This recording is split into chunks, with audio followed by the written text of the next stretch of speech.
Здраво! Ова е новото издание на XYZ подкастите во реализација на Фондацијата Impact.net, а когарантиран проект кој што е поддржан од Европската Унија. Јас сум Стефче, ќе ве водам во денешната емисија или денешното издание на XYZ, каде што имаме повторно интересен гостин. Оваа денешна најава ја давам од место каде што го најдов овој надпис зад мене, Капути Мунди, кој што значи дека ова е центарот на светот или главниот град на светот, кој што се вика Рим, и се наоѓам на една добро позната локација Пантеонот, кој што како објект стои повеќе од 2000 години. Милиони туристи проаѓаат тука, но последиците на тие милиони туристи веќе ги чувствува Италија, Рим, Ватикан и низа локации во Италија и низ светот, кои што се соочуваат со масовноста на туризмот. Точно и пчелите како мали суштества се едни од најзагрозените видови или мали суштества кои што ги чувствуваат тие последици од масовноста на туризмот и едноставно непостоењето или исчезнувањето на пчелите би не довело во ризик сите нас и посебно храната која што ја конзумираме, затоа што голем процент од храната се опрашува точно преку пчелите. Проследете го нашето денешно издание, ве ветувам интересни информации од нашиот гостин, интересни содржини, теми ќе најдете во разговорот со нашиот гостин и не заборавите да слушате Impact Radio, кој што како плеер можете да го најдете на нашата интернет страница impact-press.com.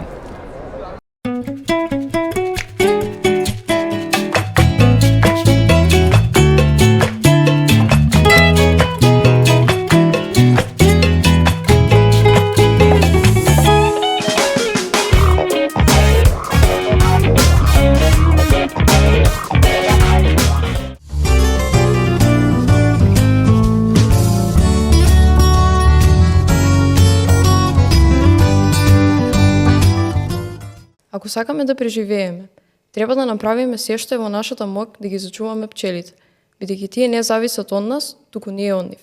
1/3 од храната што ја конзумираме доаѓа од пчелите. Тие се главни опрашувачи и обезбедуваат плодот на растенијата. Сепак, пчелите се среќаваат со различни предизвици, како што се загадувањето на воздухот, загадувањето на почвата и сето тоа може да доведе до намалување на колониите. Тоа може да го наруши балансот кај исхраната на луѓето и екосистемите. Освен што се неопходни за опрашувањето, тие исто така го создаваат медот, кој што медот не е само благо задоволство, туку и моќен антиоксиданс и носител на нутритивни супстанции. Процесот на производство на мед заедно со опрашувањето и пчеларството има длабока врска во одржливоста на животната средина. Заштитата на пчелите не е само од суштинско значење за општеството, туку и за планетарниот систем. Треба да садиме се повеќе медоносни дрви и растенија, бидејќи знаете, пчелите не се страшни, туку животот без нив. Денес во форум Импак заедно со Стефче тука е господин Благој Чинајдовски кој ќе ни каже повеќе за пчелите.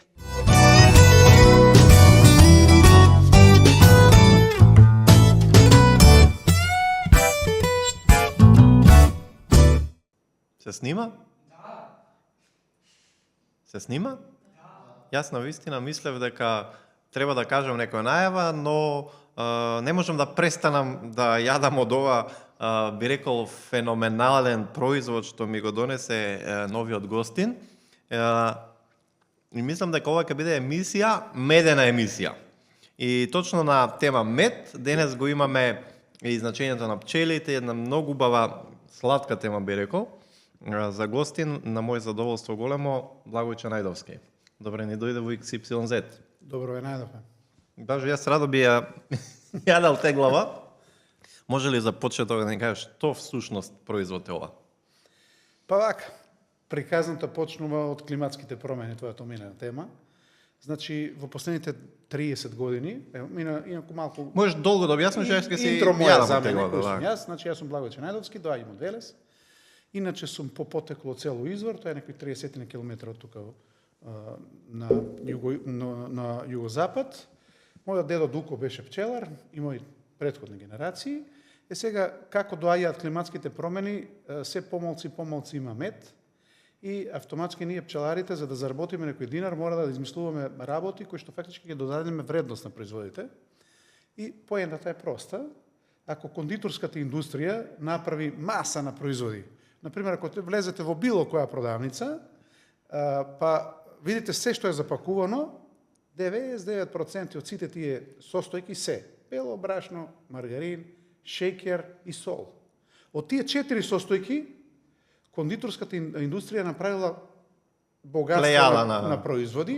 Замислете, имате компир, го купувате од пазар, го пржите, му давате мононатриум глутаминат, што е канцероген, и се вика чипс и кошта 20 пати поскапо отколку компирот. И керка ми не јаде компир, ама чипс јаде. Значи, тие успеале како да направат, да ги измамат потрошувачите, им ги земат парите. Yes. Сега ние, пошто сме пчелари, сме, ајде да кажем, поборници на здрав живот, го направивме тоа што треба да го направиме. Јас имам направено цела палета на производи, кои што се природни. Например, сега ако отидете во било која продавница, нешто што има лешник внатре, да не кажам брендови, да не кажам реклами, меѓутоа нема повеќе од 13% лешници. Сега, она што е битно, што треба да го кажеме, во секој човечки организам, во главата, во хипоталамусот има арка на храна. Што е тоа? Ги памтиш 4 генерации наназад што јаделе твоите предци и веројатно си шетал по Европа нагоре надоле, си видел дека најубавата храна не е таа што ја има во Турција, таа што има на Балканот, на балканските кујни. Зошто? Затоа што состојките што ги јаделе нашите предци и нивните традиционални кујни се исти. Јас имав прилика да работам во организација и да бидам директор на медиум некои си 10 години и често патувавме во Шведска и таму во Шведска луѓето јадат морски плодови што нам ни се далечни и со колешката бевме таму, порача таш СОС јадење, тоа е 4 типа на живи школки. Жената за мокри скинеш конци. Зошто? Па немаме желудник да свариме таа храна. Не сме навикнати. Да. Не се навикнати. А кога ќе отидеш на пример во Турција и кога ќе видиш таму шведска маса, што да каснеш, убаво ти е. Така, јас И сега неколку се враќам- пати живеев во странство и знаеш што е знам тоа. колку ми недостигала нашата Е, кујна или сега, балканската. Зошто тоа го кажам? Па просто. Човекот во принцип е животно. Ние сме на највисоката хиерархија во делот на еволуцијата. И малото Јас верувам дека сепак сме повеќе Добро, од животните. Се малото срнче, кој ќе се роди, од кај знае која тревка е отровна, која тревка се јаде. Па просто. Има арка на храна во главата, каде што фактички памти вкусовите, фактички незината мајка генетски ги пренала, и тоа е, например, кога ќе дојде некој наше детенце од Америка, од Германија, и пробува да касне, например, ајвар, пример се например, пастрмалија, например, има јајци, има тесто, има 2-3 работи, не може да го оддели што е тоа таа работа. Зошто? Го носи во неговата глава. Јас имав пример со керка ми. Бевме во Турција во ресторан со ултра инклузив, тоа значи имате благи работи наредени на масено 50 метри. Така. И мојата мајка, Бог да ја прости, сакаше да правеше парена торта. Тоа е најобична торта која што шербет направена. И незината баба по мајка истота торта. И сега одиме таму во Сиде, голем хотел, кај што има фактички 70 на метри, секаква храна, има преку 100 видови на блага. Веројатно си бил во Турција да видиш колку е предизвикот е голем таму да се опстои, да не се проба И од нешто. сите тие благ се вика тато ова ми е најубаво. Значи Наједноставното. Не, тоа што го јаделе незината А, баба така, и така, татко и препознатливо мајка по вкус. и вкусот и во глава. Да вика тато ова најубаво ми од се. Сега, повикувајќи се на тоа, јас направив неколку производи на истата таа процедура, например, зошто ова ти е убаво? Па просто. Летно време најубавите моменти ги поминеш у Грчка на одмор, например, и сега кој ќе отидеш на фришоп Евзони, најскапите швајцарски чоколади со бадем и со мед. Не, тие што се по 10 евра. И сега ти кој ќе пробаш, во ова моето има 60% лешници мелени, печени и медче. Најскапите чоколада во фришоп се тоа. И сега си пробал ти од убавото еднаш. Да. И едноставно во мозокот се случува мечирање на вкусовите и викаш, леле, ова е Зашто тука најдов и лешник, и чоколадо, ама вкус кој што навистина тешко се објаснува ако не се Значи, проба. што значи одмор? Па одиш у Грчка, се сончеш и сега телото, сите тие сензори што ги прима, го прима и вкусот на храната. Еве, например, јас имав прилика во Шведска да многу пати, швеѓаните имаат еден бомбони солени. Не знам зошто, упробуваш, ртол не се става во уста. И сега кога ги прашав нив зошто е тоа така, па проста е работата, затоа што фактички кога е ладно, солта предизвикува поголема циркулација на крвните стадови и утриот се топли со тоа. Значи, со текот на годините се навикнале на таа храна и кај нас кој ќе речеш бомбона, тоа мора да биде благо. Значи, а купуваш пари за солена бомбонче, што мене ми е Да, не се допадна, може би. далеко од умот. И сега, например, има направено неколку производи кои што се високо концентрирани, тоа претежно со диорастечки плодови. Например, лиофилизирана шумска боровинка со мед, значи тоа е врвен производ и неколку други, кај што едноставно ја применувам оваа тактика. Значи, кај тебе, например, кога си одел на одмор, си го запамтил тој вкус, се што ќе те потсети на тој вкус, ти си спремен да даеш пари. Сега се враќаме пак на климатските промени. Така, значи, може само пред да продолжиш, бидејќи сепак е ова подкаст, да. би те повикал само микрофонот, ако може да го поместиш понакај тебе. Да, значи, слободно. така. Ево, јас си дозволам. Така. Друга работа што е битна, значи има се помали приноси на мед. Ако сакаме да заработиме повеќе пари да бидат луѓето задоволни, во наша корист оди кондиторската индустрија, значи се што има во продавниците што е спакувано, има состав кој што првенствено оди на вкус, меѓутоа не е здраво. Yes. Се што е спакувано, например, кој ќе видите на база на јаглени хидрати, тоа се претежно рафинирани јаглени хидрати, кои ќе отидете на доктор, прво што ви кажуваате, немој да јадете благи работи од продавница. Сега, со оглед на фактот дека Македонија, вие сте млади, треба да знаете во која земја да живеете, една од најбогатите со биоразновидност држави во светот. Зошто? Некој ќе праша, па просто. Држава која што има 25.000 километри квадратни, има неколку климатски појаси што другите ги немаат. Еве, например, Казахстан. И зони плюс што имаме. Зони. Например, Казахстан, држава што има 500-600.000 квадратни километри, таму има само степи, нема ништо друго. Или Монголија, например. Нема едно дрво не можеш да најдеш на 200 километри. Кај нас на потокот од Гевгелија до Демир Капија, значи Демир на турски значи железо, Капија значи порта, железна порта, покрај патот до Белото море, значи до Солун, до Егојско море, имате зокуми по патот, имате смокви. Тоа е карактеристика на медитеранска клима. Значи има медитеранска клима. Кој ќе дојдеш од Демир Капија до Велес Наму, веќе ги снемува смоквите и зокумот, има веќе вегетација која што е континентално суха клима. Па после кој ќе се качиш на Солунска глава, таму има планинска клима, кој ќе идеш на Шарпана има алпска клима, и миксови од тие клими фактички продирати во регионот. Фактички се мешаат и ние сме една од најмалите држави кои што има најголема разновидност на диви билки. И со сите тие диви билки пчелките ги посетуваат и прават еден од најубавите медови во светот. Не заради друго, таква не е климата, значи измешана. И тоа богатство на диви растенија не прави да оттаму доаѓа зошто македонската кујна е најубава. Па просто е ароматична, значи има боја, има вкус, има мирис. Овие што се од Војводина нагоре го немаат тоа. И ние треба да си го цениме тоа што го имаме нашето. Зошто? Затоа што тоа што го имаме сега, следните генерации можеби ќе го немаат доколку не го зачуваме. А од друга страна, климатските промени... Но и треба да го заштитиме да не се генетски модифицира. Да, а од друга страна, ние немаме проблем со генетски модифицираната но постојат напори, нели, тоа да се промени, да се наштети. Например, тоа се глобални корпорации кои што купуваат огромни парцели на земја, например, во Панонија, во Војводина, што знам, во Украина, во другите држави.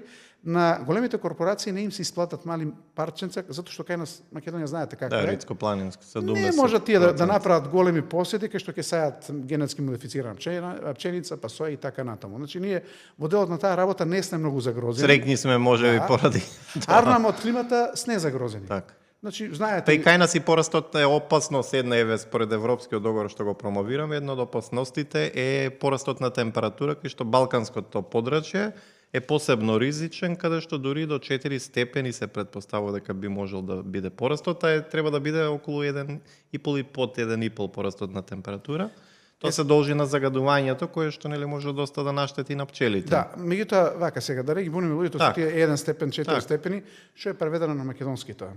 Значи, доколку средната температура се зголеми за 1 степен, тоа значи дека во некои денови ќе имате 45 степени, некои денови ќе имате 39. Зборуваме за лето.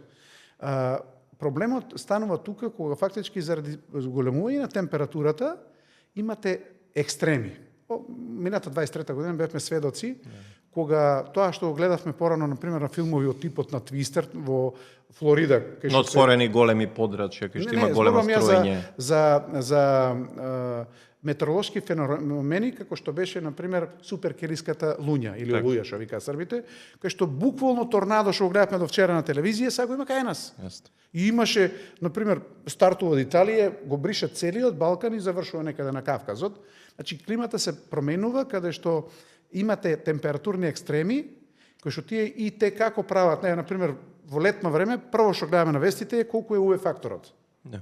А замислете сега, вие сте растение кое што расте, например, на бабина дупка, еве сега, например, на чеплес горе, на солунска глава, кое што, ако ти можеш да се скриеш позади кремата или шеширот, ово што го носам јас, например. Заштитниот твој бренд, така како бренд се ни денес. Та не може да се скрие. И фактички е стресирана, таа ќе да е помалце полен, пократко ќе цвета, пчелата не може да ја посети. Значи, целиот биодиверзитет е загрозен, не заради тие 4 степени, туку од екстремите кои што случуваат, например, нагли. Еве, например, сега пред 2 недели имаше во цела Хрватска падна град кој што буквално личеше на снег. И тие екстреми па доаѓаат топлотни бранови од Африка кои што за 5-16 дена ја зголемуваат топлината, кај што буквално целата вегетација е спржена. Го нема оној преот, нели, лето, зима, пролет, есен. Пример тебе ќе те прашам, јас нема. Јас се сеќавам на 4 годишни времиња кои што постојано, нели, облеката ја менува според времето, а сега наедно е Не, прашањето е просто. Кога памтиш во нашиот велес во кој што живееме 2 недели да имало снег нонстоп? Па јас не знам како мало, мислам дека имало. Имаше? Да. А последни 20 години нема. Така? Па Одете на езеро се санкаме, беве, например, вере се таков стрмен Па град. постојано ја како мал се сеќавам дека пораснав со санка. Живеам во повисок дел каде што ни беше санката последниве неколку постојано. години имало може да се децата се санкаат. Не. Мислам дека само 2000-та година еднаш кога беше пред Толку. 3-4 години. Толку. Значи се Доста е променета климата. се е промената климата, меѓутоа кога ќе направиме НЗС у целата приказна, влијае на луѓето.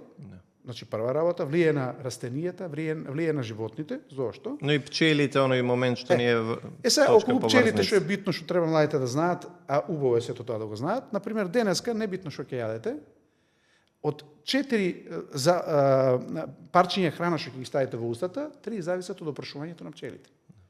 Значи, се што е шарено, до цреша, до вишна, до се што има цвет, пчелите го опрашуваат, меѓутоа оној дел од, да кажеме, растенијата што се култивирани што ги јадеме. Да. Меѓутоа сето она шарено во природата, еве на пример, кај нас во парковите почна последно време да стават јапонска цреш. Што не е автохтоно Во растение. ред, ама таа се опрашува со пчели. И се што е цветче, се што е шаренко, се опрашува со пчели. Замислите колку илјадници видови на диви растенија ги има во природата што се опрашуваат со пчели. И сега, доколку Тука е нема... за тоа повикот они да садиме повеќе медоносни дрвја. Ќе ти кажем ја мојот став колку е за таа работа, но што е поентата. Ако ги нема пчелите, еден од најпаметните луѓе на денешницата од минатиот век, Алберт Ајнштајн, рекол дека ќе ги нема и луѓето, а причината е нема да има храна. Се што е шарено по пазарите зависи од пчели. И сега на луѓето ако им ја скратиш храната, ако резервите ќе се потрошат за 4 години, и тој вика ако ги снема пчелите за 4 години ќе ги снема луѓето, затоа не може да јадат. И сега од тука ја гледаме важноста, Европската унија, Светската организација за храна, ФАО, Обединетите нации се обидуваат последните 20 години да го алармираат проблемот, значи да стават на маса, да стават решени, и тука не има некои парцијални решенија кои што можеме на микрониво да ги направиме, например едно од работите што може да направиме. Јас помнам кај што например Вршник и другите ридови околу Велес беа насадени со диви бадеми. Не знам на кого му текна. Последните 20 години Палми. Не, палмите се друга работа, тоа веќе е корупција. Меѓутоа, зошто садиме борови кои што се исклучително запалливи, замислете на езеро што се случи пред 2 години, а можеме да насадиме фактички сушоустојчиви растенија, значи растенија кои што немаат проблем со сушата, тоа е бадемот на пример, кај што можеш да ги засадиш сите тие голини, кај што имаат цветови кои што се опрашуваат со пчели и се фактички храна да се изразам на англиски be friendly. Да. И на тој начин фактички го зачувуваме биодиверзитетот, прва работа, зошто? Затоа што таа пчелка што ќе преживее, утре ќе опрашуваше 100.000 други растенија. Втора работа, на првиот пожар нема се да изгори. Замислите колка би беа пожарот кој беше кај на езеро имаше пламени јазици по 30 метра затоа што борот има терпентин натре, тоа е како да гори бензин. И друга работа, бадемот спречува ерозија. И сега тука некогаш човек кој што се наоѓа на клучна позиција може да даде насока лево или десно. Ние имавме ден на дрвото кога се садеа стотици илјади дрва, се садеа борови. Континенталниот дел на Македонија, кој што е подложен на климатски промени, земји на пример Вршник. Колку десетици години е пошумуван, никако да тргне работа затоа што садат погрешни дрва. Да. Значи, овие кои што се отпорни на ерозија, на пример како дивиот бадем, на пример, исклучително отпорен вид, го има во природата колку сакаш, и можеме да ги култивираме и тука да дадеме собствен придонес до таа зелена агенда на која што се трудиме, тоа е прва работа, и втора работа има низа други работи меѓу кои се подигнување на свест. На пример сега, зошто да купуваш од продавница производ кој што е 10 пати поскап и 3 пати понеквалитетен, ќе купиш од пчелар, помагајќи му него, тој ќе ги одржува пчелите во живот, таа пчела ќе опраши некоја цреша во некој нечии двор некаде и некој детенце ќе јаде цреши затоа што ти си купил производ од него, затоа што неговите пчелки се останати живи. И сад, некогаш луѓето не ги размислуваат тие работи, меѓутоа проста е работата. Баже, бидејќи навистина ни е голема темата за разговори, се познаваме повеќе години од граѓанскиот сектор. Таму јас и пораснав во тој сектор и долги години сме се гледали и соработувале. Ќе ги поканам веднаш младите со рубриката Отворено друштво да не ги кажат нивните прашања кон тебе, а ние ќе го продолжиме тука разговорот.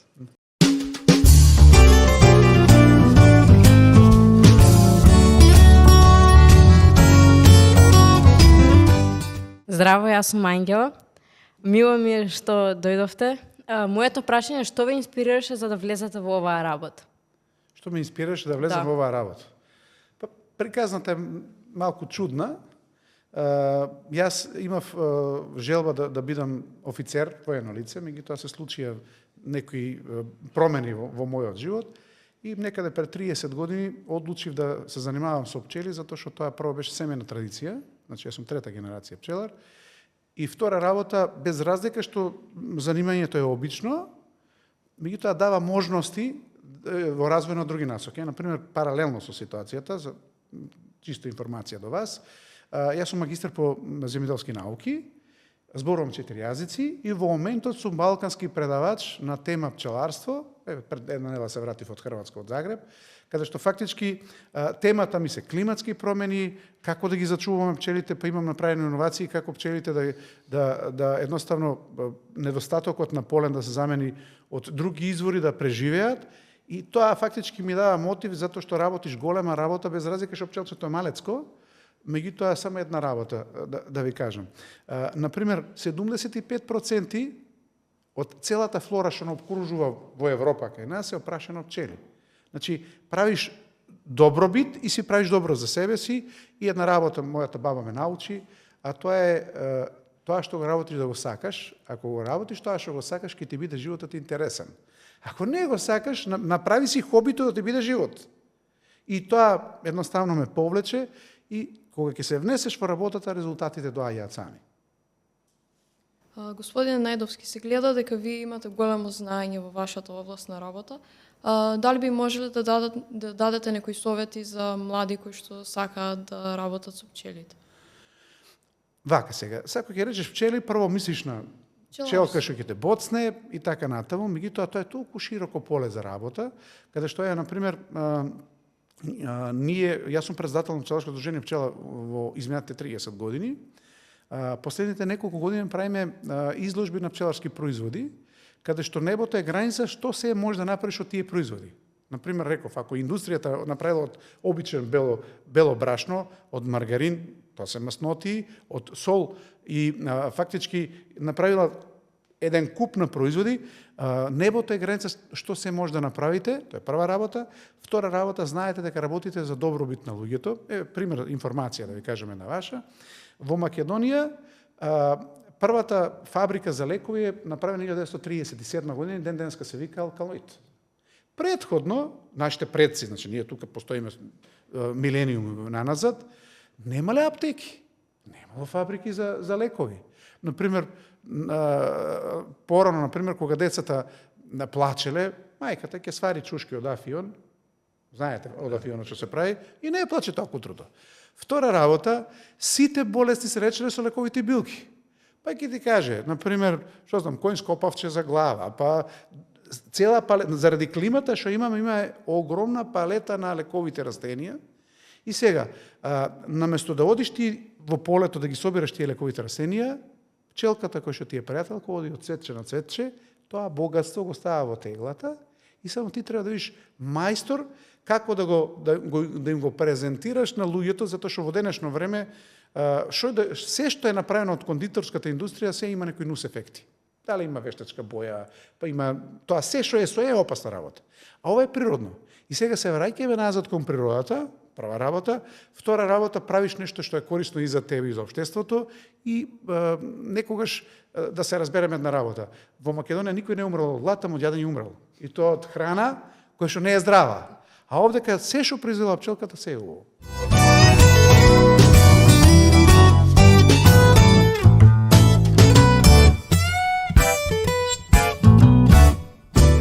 Назад сме во форум Импакт. Еве, за продолжеток на овој разговор, како би ги опишале различните видови на пчели или нивната улога во кошницата? Вака, она што е интересна работа, јас имам една теорија во животот, се дека човекото општество било матриархат, тоа значи жените биле главни, било мир. Кога дошол првиот маж и кога го ставил колот, која рекол ова место е моје, оваа жена е моја, почна на војните до ден денеска.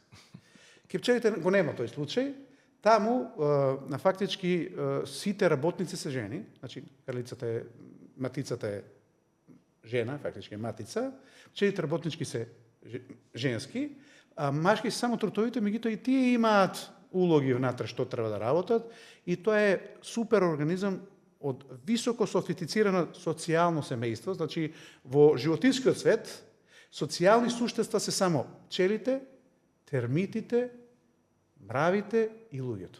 Се друго е глутница. Значи то овци, до диви животни, зверови, значи само овие 4 типа на живи суштества се социјални. И тие се многу интересни, затоа што во текот на милионите години на еволуција направиле да бидат организирани и да успеваат значи една единка не може да преживее, еве например на температура под 5 степени Целзиусови пчелата не може да живее. Меѓутоа кога се 50.000 со високо организиран систем на работа внатре, замислете, пчелката не зборува, комуницираат со феромони, со мириси и со движење и живеат во потполна темница, успеале да направат супер организирано семејство, каде што фактички жените се тие што ја организираат целата работа. Јас имам прилика да гледам една документарна емисија, најдена е еден вид на мајмуни во Централна Африка, кај што е матриархат, кај што фактички женките командуваат, таму нема агресија, се е добро. И сакам да ви кажам дека ако гледате историјата на назад, е историја на војни која што ја правеле мажите. Јасно. Например, дали постои некоја разлика помеѓу кошница пчели или нели ги има во сандаци? Вака сега, пчелите се небитно дали живеат во дрво, во пештера, во карпа, во кошница. Тие за да опстанат треба да има минимум број на пчели кои што фактички од 10.000 па нагоре, значи зборуваме за заедница, затоа што во текот на зимото се најмалце, затоа што имаат најмалце ресурси, само треба да го продолжат животниот век. Меѓутоа, кога ќе дојде благодетот, читај пролетта, тогаш се зголемуваат на максимално ниво и се размножуваат, читај се ројат. Така, а колку е животниот век на пчелата? Животниот век е са пример ќе ви кажам, зошто пчелните производи се квалитетни. Пример, обичната пчела работничка живее не повеќе од 35 дена во текот на летото, затоа што работи и се амортизира и умира. Во текот на зимата може да живее до 140 дена, меѓутоа таа се храни со мед. Матицата се храни со матичен млеч, може да живее и до 9 години, а една аналогија, чисто интересно, значи една матица во текот на денот носува јајца колку што низината телесна тежина. Тоа е посебен вид на матицата или како она станува матица? Таа е фактички пчела која што уште од самото јајце незино настанување, таа е предодредена да биде матица, значи има специјална храна, специјална нега, и кој ќе има една матица само во пчелното семејство, и таа кој ќе биде фактички полово зрела, после оплодувањето на свадбениот лет, се враќа во кошницата и фактички во пикот на незината, ајде да кажем, живот, носи по 1000 до 500 јајца на ден. Зошто? Затоа што јаде супер храна, тоа е матичниот млеч. Замислете вие, фактички животно суштество кое што секој ден дава потомство колку што е незината, пази, тоа се јајца, тоа пчелите кои ќе порасне друга работа. Значи, 1000 до 500 јајца да ги измерите, тоа се незината телесна тежина. Колку е квалитетот на таа храна добар, да едноставно живее обичната пчела месец дена, оваа живее 9 години, и да во секој ден буквално носи по толку јајца. Значи, тоа е исклучително совршено суштество, едно од ретките кои што го пишува во сите свети книги. Од Талмуд до Библија, до Куран. Значи, пчелката е интересна за Кога збориме матица, тоа се мисли на една кошница, еден сандак, значи една... Кога збориме матица, зборуваме за една пчелка која што е фактички ги носи јајцата. Значи, не, дали е само една во кошницата или тоа се повише? Не. Во кошница се состои една матица, може да има до 45.000 пчели работнички, 4-5.000 трутови, завршена е приказната. Тука завршува приказната. Тоа е тоа. Како изгледа еден ден на пчелар? Па вака, пчеларството е многу интересна работа. Ако направите начин да направите производи со дадена вредност, значи ако успеете да продадете производи во една просечна плата, вие сте среќен човек, затоа што како доаѓа отворената економија, сега например има проблем со украинскиот мед кој што го продава за ефтини пари, значи глобалната конкуренција е немилосрдна, меѓутоа просечниот пчеларски ден е ваков. Значи ке пчелата не се оди ако врне, не се оди ако дува ветер, не се оди ако има снег, ако е ладно, значи се оди кога убаво времето, а ке една пчела, значи, за да биде како што треба одгледана, не повеќе од 30 пати треба да отидете во годината, значи, ајде да кажем, еден месец имате ангажман на лице место таму ке пчелите, станува збор за работа која што исполнува, значи, одиш таму каде што си во природа, си на чист воздух, си, ајде да кажем, меѓу нив. И меѓу другото, пчеларите се интересна категорија. Например, сега кога беше пандемијата, пчеларите беа едни од најотпорните на короната, од проста причина, заради фактот дека ги боцкаат пчелите, заради пчелниот отров, заради прополисот, имаат повисок имунитет од другите луѓе и тие најмалци настрадуваат, значи имаше некој бенефит. И втора работа што е интересна, значи ако вие произведувате здрава храна, нормално треба и вие да јадете. И по дефиниција пчеларите се поздрави, значи не е стресна работата. Втора работа, работиш во природа. Не е стресна и покри толку убоди што може да се случи. Добро, ќе се заштити, ќе се облечеш, не е проблем. Ракавици, облека, има заштитна облека се. Меѓутоа што е поентата во приказната? Треба нешто да го сакаш. Не. Значи, еве јас и ти се знаеме последние 30 години.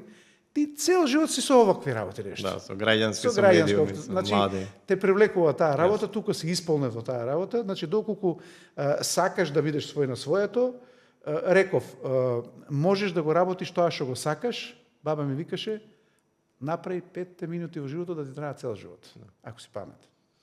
Колку е поддршката кон пчеларството и бизнис еве со мед, со продажба, дали постои национална поддршка доволно Државата да се помага, развива тоа? меѓутоа проблемот е следен. Заради климатските проблеми, значи се менува климата, дел од растенијата веќе не растат затоа што фактички топлата клима направи да таа клима што имаме ние сега, порано имаше на Халкидики во Египет, значи оди на север вегетацијата што порано беше медитеранска, сега оди на континентот.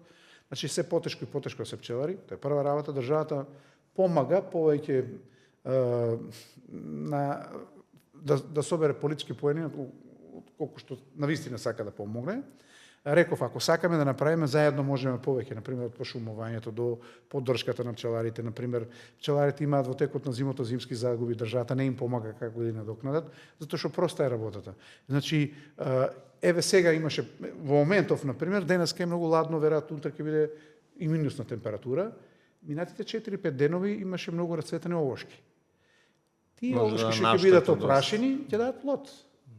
Сега, ќе дадат плод само доколку има пчели. Ако нема пчели, државата фактички, пример ќе ви кажам, ако јас земам 1 денар од медот, државата добива 100 денара како резултат на опрашувањето на дивите и на питомите растенија.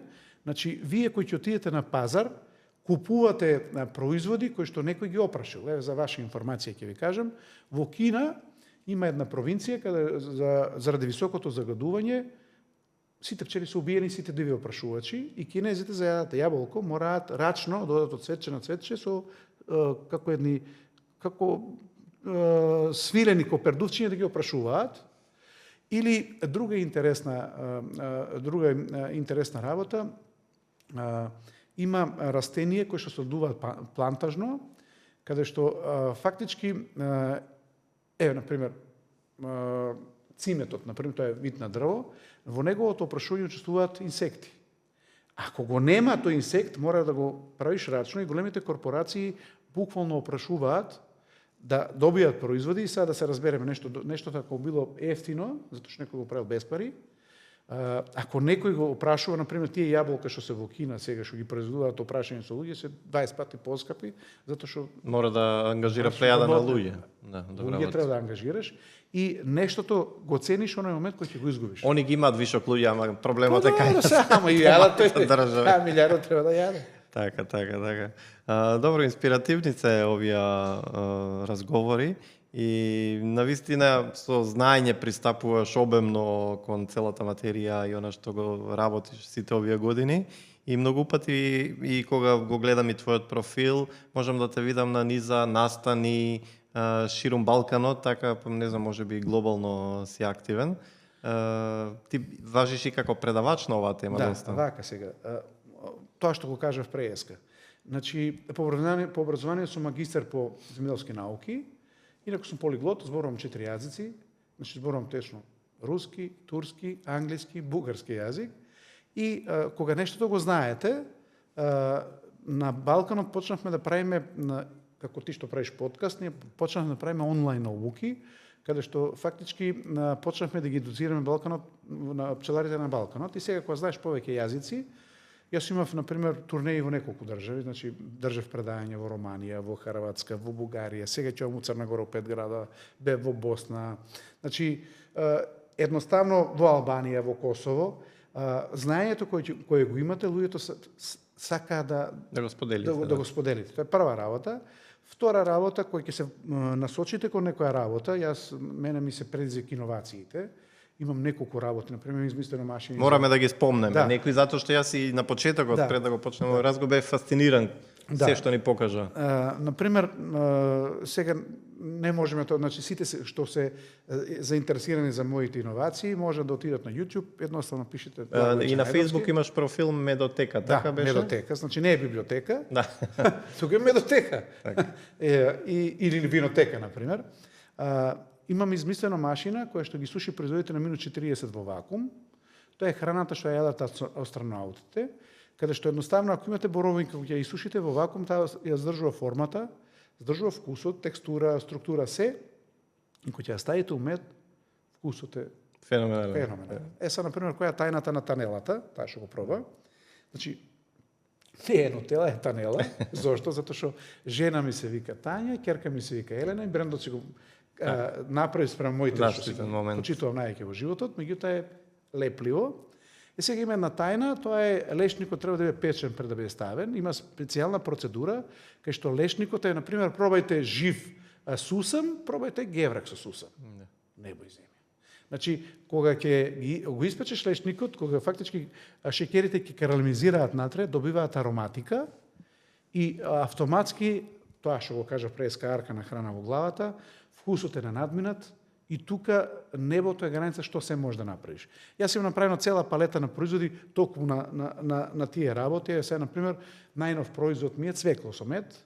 Цвекло со мед? Да. Тоа не сум. Пример, сега жените страдаат од недостаток на железо. Харно тоа железо, за да биде примено во организмот, треба да биде примено во ионска форма. Најблиското нешто што го има е цвекло. Сега замисли ти, секој ден да јадеш по една тегла цвекло. Прво кошта многу пари, втора работа, Не би можело Не би можело. организмот, Сега, доколку тоа цвекло го исушиш на минус 40 во вакуум, ги задржува сите фактички состојки, го ставиш у мед, па му ставиш и лешничев натри и друга работа, а мечето убава работа, си пробуваш и фактички тегличето може да ти стои на работно биро, значи нема потреба да дојдеш на работа, па вадиш тегли таму, па прибори за јадење така Мачкаш на леп, па се лажиш. Така работа. Пробуваш, што би рекле мајте се е фенси интересно и оној тренд кој што се враќаме назад во храната. Зошто тоа го кажувам? Затоа што, например, медицината кажува дека кога имате зголемен број на килограми, треба да се откажете од лебот, чита јаглен хидрати, се што е газирано, па вакво, такво, се тие работи, ке пчелните производи нема ни еден штетен производ. И сега, ако го додадете она што го дало нашето поднебје, правите нов производ, и луѓето секогаш се стремат да пробаат нешто ново. Например, А дали е како производ прејак за наутро, например, на гладен желудник, што се вели, да се... Затоа што со еден нутриционист, прво кога имавме емисија, кафето и медот дека се можеби прејаки за желудникот. Вака сега. Кафето и медот се различни работи. Така, јасно, не може да споредам. Организмот на човекот работи на гликоген. Тоа е гориво кое што е фактички прост шекер. Значи, да се движи човек, му треба кислород, значи оксиданс, и му треба гликоген, шекер. Сега, медот по хемиска формула е составен од гликоза и фруктоза. Гликоза е гроздов шекер, фруктоза е лошен шекер. Ти, кога ќе земеш на сабајле, да јадеш мед, треба да го раствориш во вода, затоа што медот по дефиниција е течност. И сега, ако имаш раствор, например, ако ќе ти се слоши, одиш у болница, докторите викаат погрешно шекер дај му на човекот, шекер и вода. Не, мед и вода треба да му даеш. Зошто? Затоа што шекерот на овие простори е дојден пред 100 години, а пример Султан Сулейман иде од 520 година, тоа што гледате сериите, баклавата се правила со мед. Тулумбите се правиле со мед. Сите турски специјалитети до пред 100 години се правиле со мед. И сега можеш да замислиш... Како ефтина варијанта дошла шекерот. Можеш да замислиш, например, шербетот што го пиела Атиџе, сестрата на Султан Сулейман, какво бил кога се правила од мед и од лимон. А сега се прави од шекер. Прсти да излежеш. Ето така те. И сега се враќаме, например, околу штетноста, што кажеш ти. Доколку земеш мед, че го раствориш, ставиш некоја капка лимон, чисто да добиеш на вкус, го испиеш, желудникот нема потреба да го свари, затоа што тој веќе шекер, например, тој белиот шекер е сахароза, тој е полисахарид, медот е гликоза. Гликозата е горивото на кое што ние работиме, и таа иста храна, например, ставите мед под јазик, тој нема ни да влезе во организмот, за 4 до 5 минути ќе влезе преку лимфните чворови, во мозокот е храна што не се вари. Меѓутоа, ако го ставиш со кафе, не да е Боже тоа кафе да има млеко, тоа се млечни протеини и млечни шекери, тогаш ще искомплицирува целата работа. Значи, кафе, да, ако пиеш на сабајле, тоа си е твоја работа, меѓутоа, медот и кафето не се пријатели за организмот, само мед немаш проблем. Јасно. Мој пријател, кој што беше дистрибутер на кондиторски производи, ми рече дека во еден регион каде што работеше, најмногу шејкер продаваше. Добре. Нема да правам антиреклама на тој регион, но факт е дека низа антипчелари, ја би рекол, го збогатуваат или го заменуваат квалитетот на медот со шејкер. Како можат граѓаните да го препознаат сето тоа? Вака сега, Западот има еден стандард, се вика ХАСАП. ХАСАПот е тоа малку подолга приказна, имав прилика да видам за што станува збор. Тоа е Hazard Analysis Critical Control Points, или кажено контрола на критични точки, и ти кој ќе купиш тегличка со некој производ во продавница, тебе ти гарантираат дека тој производ е здрав за човечка употреба, меѓутоа не мора да значи дека, например, са чипсот е безбеден за луѓето, не можеш да отруеш од него, а можеш подолго време да имаш други проблеми. Сега, кога снеке шејкерот, во секоја занимање има луѓе кои што се залутани таму и кои што се обидуваат фактички да направат пари на нечесен начин. Меѓутоа, ние имаме македонска традиција, за разлика од Западот, ние имаме едно зборче што се вика еснав. Самиот знаеш, например, во Велес, кој прави најдобра скара. Кој на времето, кој правеше сода вода на времето. И ние с Немалград се знаеме. И тие што се, ајде да кажам, проблематични, кои што може да направат таква работа, ги знаеме кои се, и на равоучение ги си купиш од човек на кој што му веруваш. Значи, кој што знаеш дека е чесен пчелар. Зошто? Затоа што ако имаш матичен лекар на кој што му го доверуваш твоето здравје, веројатно нутритивното здравје здравјето на организмот е исто така битно и ќе се најдеш човек на кој што му веруваш. Значи, тие што додаваат шеќер, пчеларите треба да знаат една работа, дека шеќерот е отров за пчелите, дека тој можеби ќе направи некоја измама, меѓутоа шеќерот е казна за пчелите и фактички може да му се случи во следната зима и да ги нема. Значи, некогаш лакомоста прави проблеми кај него, да едноставно му направи него проблеми. Сега луѓето како ќе пробаат? Па проста е работата. Ако најдете на човек што му верувате, за тоа се врзав. Значи, Западот има стандарди, ние имаме еснав. Да му веруваш на човек. А во маркетите ги гледам некои производи кога нели гледам на полиците мед. Ја не сум купил искрено од голема продавница мед, најчесто сум одбирал од поединци што сте производители на мед. Гледам голем дел нели како водлест, како карамелизиран шекердисан мед. Дали тоа е Секој природен мед треба да кристализира и тоа монолитен треба да биде. Значи треба да биде во црста форма. После одредено време, од 6 месеци до година дена. Меѓутоа, ако ќе отидете во маркет, кај нас не е моја да кажам дали е тоа мед или не е мед. Така, јасно. Чим поминало фитосанитарна контрола и тие фактички контроли што државата ги има како механизам, веројатно е мед. Меѓутоа, не може да гарантирам. Најсигурна гаранција е да си земеш од човек од кој што утре можеш да му го вратиш, затоа што да се разбереме. Ако нештото не се свиѓа, но тој од Молдавија не може да му го удреш од глава, на комшијата можеш. Значи, купувај од човек што го познаш, на кој што му веруваш. Просто зошто? Ние во Велес имаме преку 300 пчелари на популација од некои 30.000 население, не знам чак колку е Велес, нели, после сите овие селувања. Значи, доволно се познаваме меѓу себе да си веруваме еден на друг, затоа што како народ во текот на минатото сме обстанале токму на тоа заедништво да си веруваш на луѓето и зборот еснав, еве на пример ние како Велешани имавме најубава скара во Македонија. Не случајно. И пити велешки. И пити велешки, се тие работи, ама тие не ги правеа сите. Ги правеа поединци кои што беа врв во својот занает, на равучение. Купи си од човек што му веруваш, што го познаваш. Јасно. Бидејќи имате и доста иновации, ки ги споменеме, би сакал да ги слушнат и луѓето и каде да ве најдат. Во поглед на заштитата на пчелите, ги спомнавме климатските промени, нели, како закана. Кои се други закани во поглед на... Вака, околу климатските промени, што се случува само моментално во Македонија? Ние од 2021 година имавме проблем, каде што поради големата суша нема полен во природата. Значи, еве сега, например, тебе, кој што те дал Господ, имаш, 80 кг тежина, не можеш да обстанеш само со јаглени хидрати. Значи, мораш да имаш и протеини. За пчелата протеините, микро-макроелементите, липидите, мастите и така натаму се наоѓаат во поленот. И сега заради климатските промени се случува летно време и самиот знаеш, од јуни до септември капка да не падне. И сега таа живее 30 дена, треба да дојде нова генерација, ако нема полен, пчелното семејство угинува. Нема храна, умира. Проста работа. И сега јас успеав да со еден бугарски професор по пчеларство направиме замена за полен, кој што е направено од македонски компоненти, на пример од леблебија. Леблебијата е еден тип на соја, кој што фактички ја патентиравме и на Конгресот по пчеларство у Сараево пред 3 месеца ја промовиравме, каде што на пчелата и даваш можност да тие 2 месеца ги преброди, да дојде нова генерација и да преживее. Преведено на македонски, климатските промени си го прават своето, ние се бориме со знаење, со тоа што го имаме. Тоа е првата работа. Втората работа, зголемувањето на температурите доаѓа до нови патогени кои што порано ги немаше. Значи, например, доаѓа азиски стршлен, например, по шумите има сега којоти кои што порано ги немаше. Видовите на животни и на растенија, кои што се фактички инвазивни, освојуваат нови територии, нови пространства и за нас се нови. Еве, например, има нов тип на бубомара, која што не е автохтона, која што ја јаде старата. Се разбираме во која насока. И тука вниманието на локалната заедница треба да биде максимално. Зошто?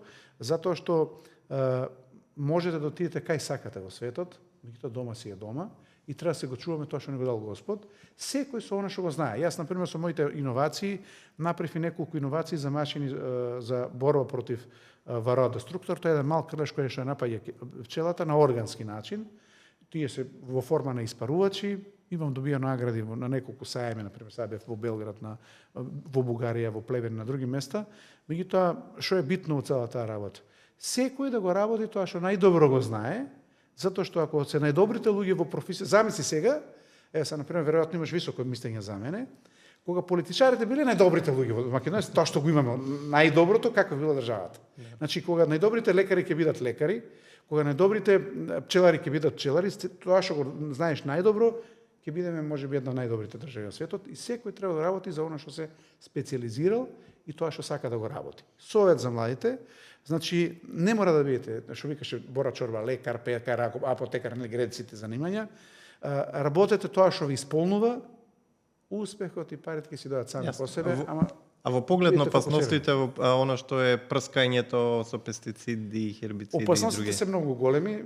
Она што е битно, има неколку работи кои што во последно време се случуваат. Имавме сега пред неколку дена панел дискусија на балканско ниво. Има неколку работи што обичниот човек не ги знае. Например, има два типа на загадувачи, последните 5-6 години се и како атрактивни. Една од работите е микропластика. Микропластика е пластични материи, небитно дали е полиетилен, ПВЦ, полиетилен терлил, значи се што е пластика, под влијание на атмосферските услови, мали парченца од неа, со големина помало од 1 мм, буквално се распрснати секаде. И тие фактички се и како голем проблем и за биодиверситетот, и за животните, пчелите имаат проблем од нив. Потоа се аерозагадувањата, ево, например, информација за вас, моментално над Балканот прелетуваат 700.000 авиони годишно, тоа се 2000 авиони на ден. Велес, знаеш како беше пред 30 години, сите коли беа на бензин, сега се на дизел. Значи, аерозагадувањето, имав порано проблем со индустријата, меѓутоа сега најголеми загадувачи се токму луѓето. Ево, например, сега, јас живеам во зграда која што има 5 стана, од 10 стана, само 5 стана имам натре постојано луѓе што живеат, а имаат 8 коли.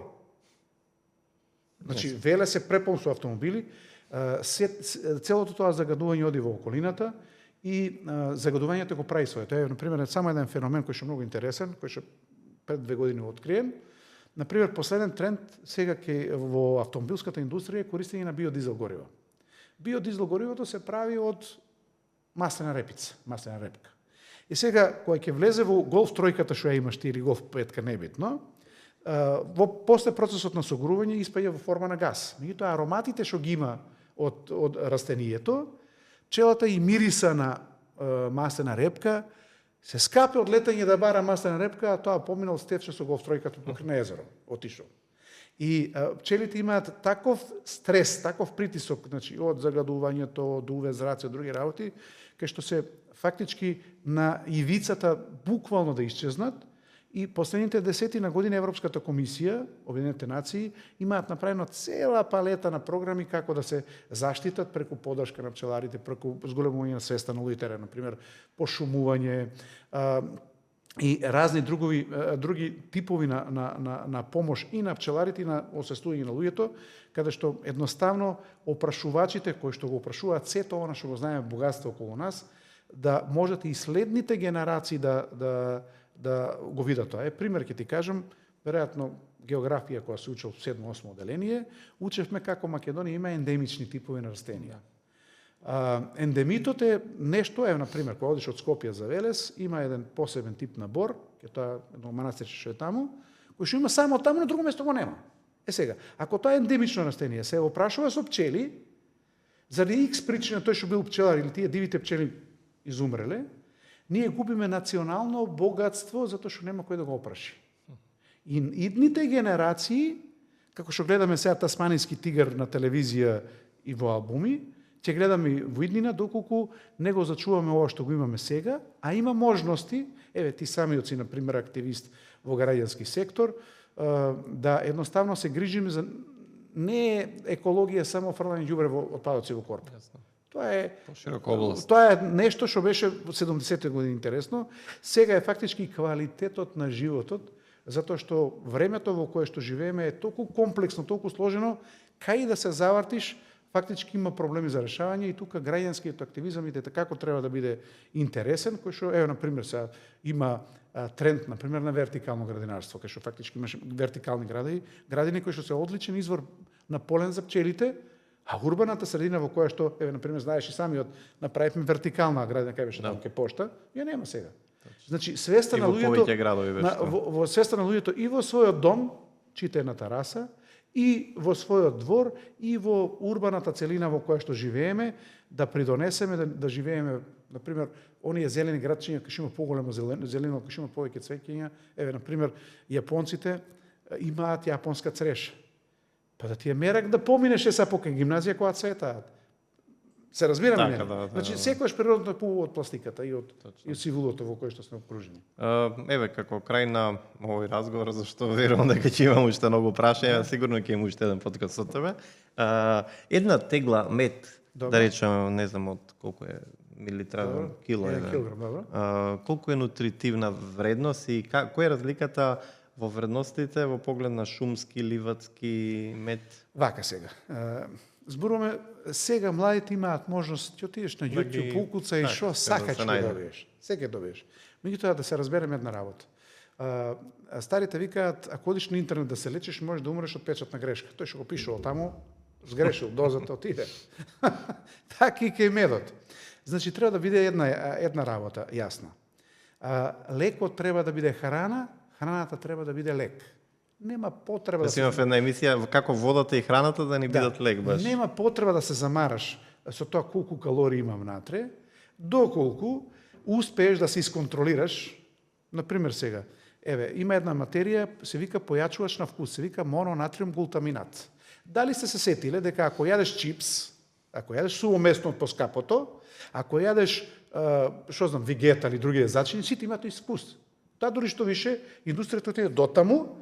Например, јадеш, што знам, пушено месо, например, јадеш кој што е од овчо, од месо, од говецко и од свинско, сите имаат ист вкус. Значи, месната индустрија со помош на појачувачи на вкус и на хемикали направи да биде унифициран вкусот, да луѓето се навлечат на таа храна. Нема човек што умрал од мед. Да се разбереме. Ни ако е преголема количина, или како? Што е дефиниција за преголема количина? Ако јадеш поише мед, ќе пиеш поише вода. Просто е тоа. Втора работа, 600 денари, па пари се упрашање. Значи, сега ќе направиш математика, се си едно со друго, меѓутоа битно е во главата свест. Пример, доколку, например, медот е едно од ретките храни кои што, пример ќе ви кажам, астронаутите на Вселенската станица горе јадат дехидрирана храна по пат на леофилизација, тоа што преска го кажав.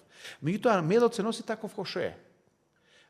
Негде проценките се дека $10,000 треба гориво, водород и кислород, да се качат на орбита горе, и сега ако даваат $10,000 за гориво властите кои што имаат астронаути горе, па вајде тоа е убаво, ако може астронаутот да го јаде, зашто ти да не го јадеш? А го има кај нас. Втора работа, што е битна, медот е одлична комбинација, е, например, сега, зошто најскапите чоколаде се со мед? Оти тие со шеќер не се најскапи.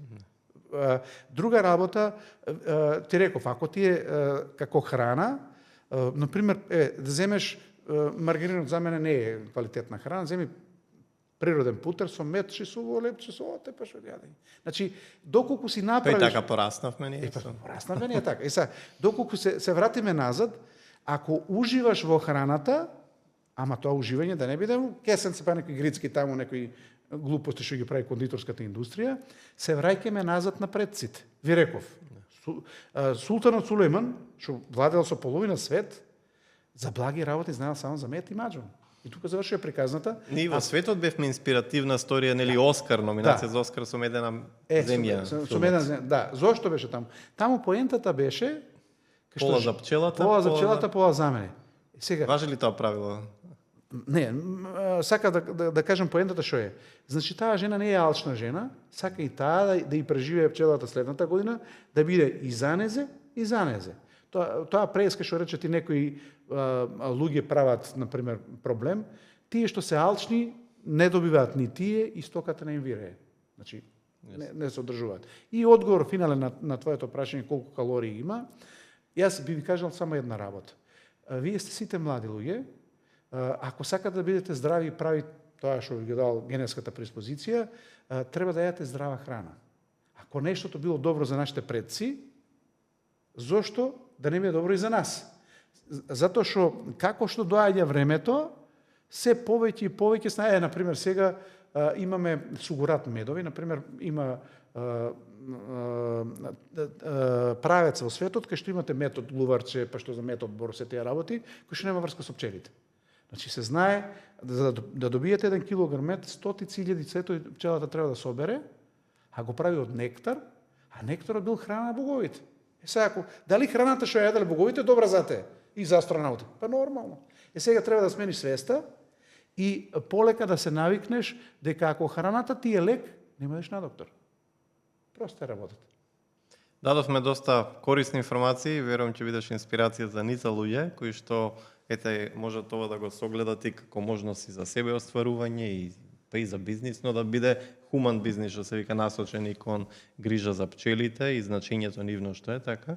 И преку наши заложби грижа за здрава животна средина ќе значи поквалитетен и мед и подобар живот за пчелите.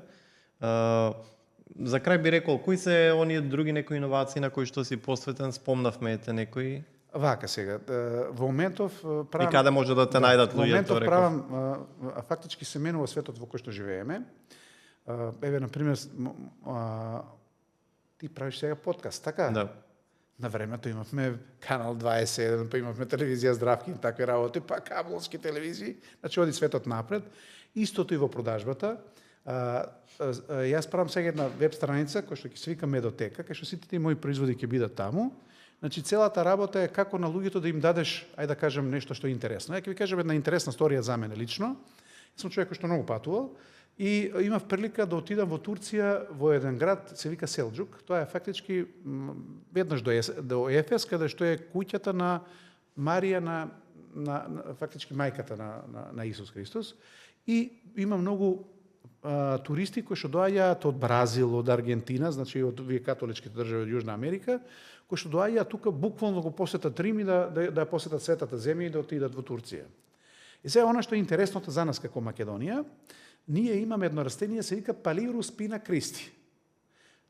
Спина Кристи, тоа е фактички Исусов трн, значи Исус кога одел на Голгота, римјаните му ставиле на главата венец од трња, да мек ти ќе бидеш крал. Сега од тие трња нашите пчели прават мед. И тоа е чалијата што има буквално на секое ридче, и таа има внатре изолирано преку 250 активни материи, од кои што фармацевската индустрија прави скапо платени лекови. Значи тоа што го дава мајка природа без пари, овие го извадили или убаво го спакували или го продаваат како апчиња. Сега, тој мед е еден од најубавите на светот, и го имаат брендирано грците, го имаат турците и многу скапо се продава.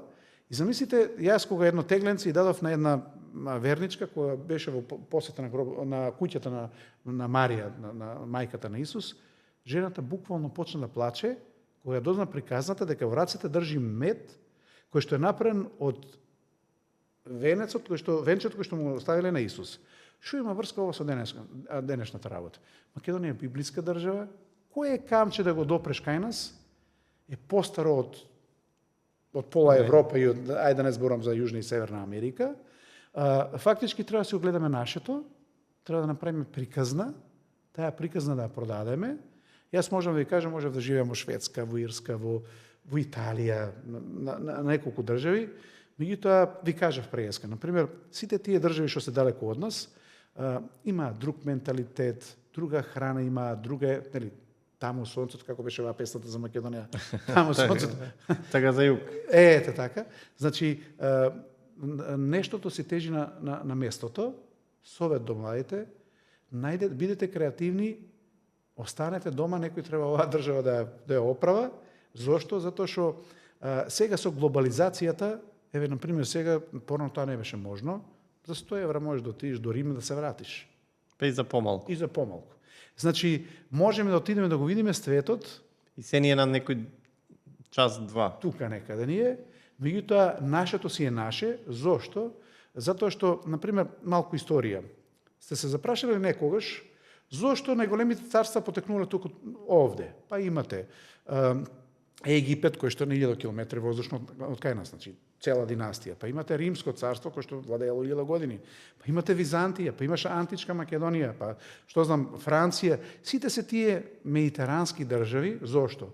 Заради поднебјето, сонцето, храната, Се она што е предуслов. се што е предуслов да има држава, луѓето биле организирани во времето да направат империја и ние живееме на некое место кај што фактички е Благословено. те таката на место и јас да ви кажам имав прилика да живеам во Ирска. Ирска е прекрасна држава.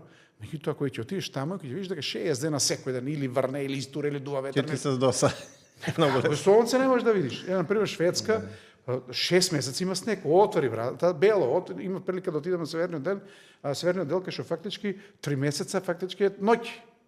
Се замислите вие балканец, кој што ние на пример, еве сега во Македонија, кој ќе кажеш ние терасата ја викаме чардак. Што е чардак? Соба со кревет. Легнеш надвор, иначе си гледаш звездите. Таму отидеш во Шведска, белата мечка ќе ти Хотел со милион звезди. Се разбираме. Значи си го чуваме она што е наше.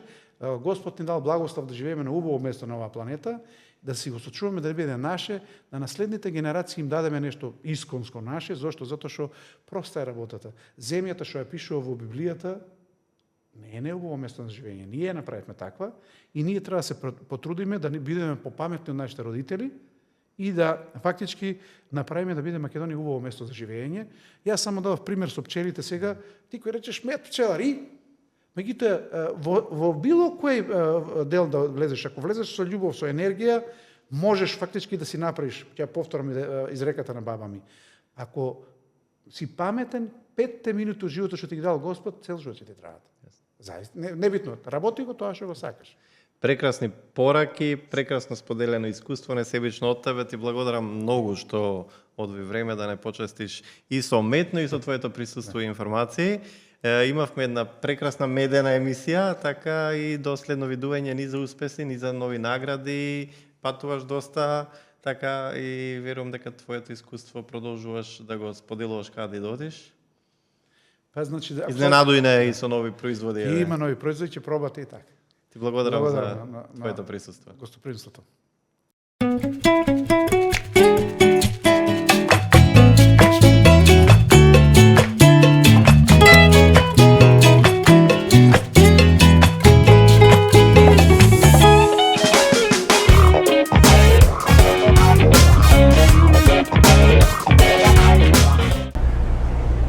Денешната одјава ќе ја дадам од Венеција. Во најавата споменав дека ова е градот на вода, нели, кој што доста ги чувствува последиците на тој масовен туризам. Например, во Ватикан дневно по 20.000 туристи или годишно некаде од околу 16 до 20 милиони туристи доаѓаат во Ватикан. Нешто помала бројка, но огромна, нели, што се вели, туристи доаѓаат и тука во Венеција. Тука ќе ги додадеме и климатските промени кои што се случуваат, промената на временските услови, каде што многу пати Свети Марко плоштадот го ставаат под вода и подигнувањето на нивото на водата, така да сите сме веќе на некој начин заложници или ги чувствуваме последиците на она глобално затоплување. Нашата емисија беше посветена на значењето на пчелите, производите од пчеларството. Прекрасен пример имавме како што слушнавме и може да констатираме дека нивната битност или битноста на пчелите е итекако значајна.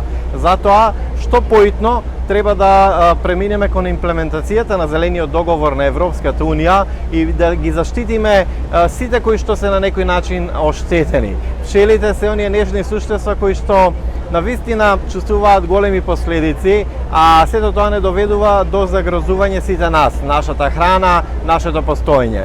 Затоа повеќе едноставно до сите власти, сите институции, сите одговорни или донесувачи на одговорни одлуки да преминат што поитно во замената на фосилните горива, што побрзо да се премине кон имплементацијата на новите начини и технологии согласно циркуларните економии, новите начини на производство на енергија, затоа што видливи се последиците и глобалното затоплување дека оставаат еден куп проблеми за сите нас, сите оние поплави, сите оние пожари летно време што се појавуваат на секаде, суши, едноставно доведуваат до значење да согледаме дека живееме во време каде што мораме да ги промениме нашите навики. Толку во ова издание на XYZ. Верувам дека ви се допадна денешната тема и разговорот со гостинот, на вистина прекрасна можност да се разговара со човек со огромно искуство. Еве, поздрав уште еднаш од Венеција, градот кој што се уште живее со тој масовен туризам, но каде што последиците се видливи веќе по однос на луѓето кои што живеат тука и по однос на временските неприлики кои што многу пати ги имаат, и ниедни пари не треба да бидат подлажување за да се продолжи на тој начин. Навиките треба да ги менуваме.